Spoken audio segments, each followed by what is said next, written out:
DJ अरे काहे बैठा हो उदास, हमसे बात करो कुछ खास। का बोली बोला कैसे बात तुहर दुल्हनिया ना, बोला कैसे बात तुहर दुल्हनिया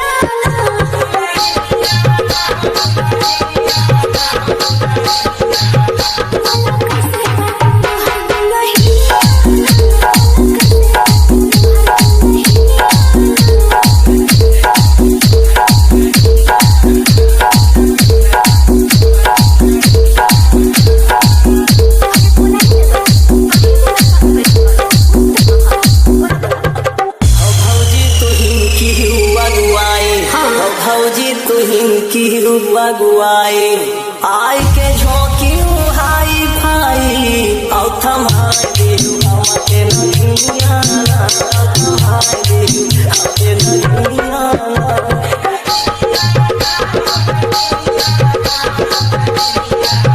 औ थमाए देहु हमके नहिया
परी रहे मुड़वारी।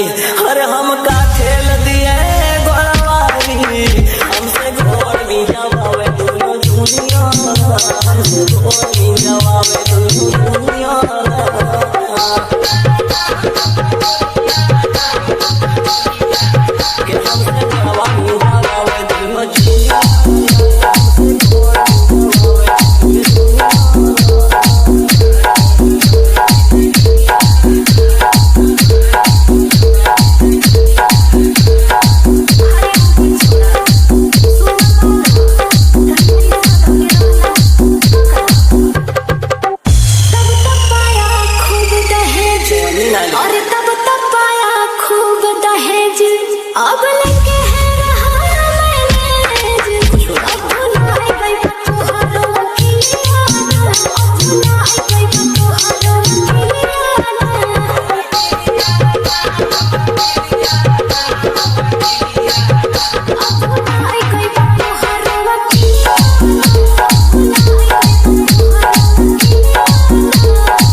कैसे बीता 3 महीना। अरे अब तो मुश्किल भई गाजीना, बोले थाए थाए करे का चाहिया ना, बोले थाए थाए करे का चाहिया ना।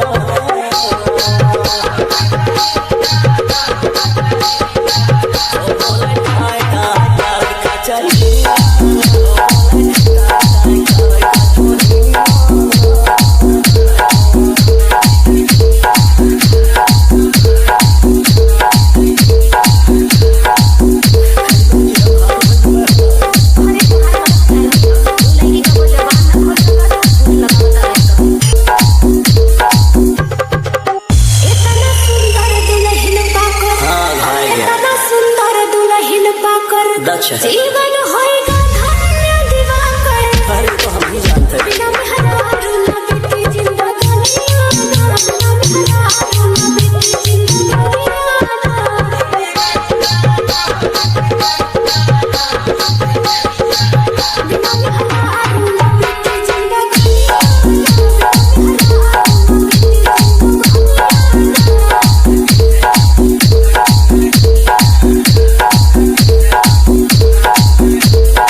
हर सत्या कुंदन हमारे भैया इनके दुल्हन सीधी गैया टाइम टाइम पे दिया था चाय पनिया टाइम टाइम पे दिया था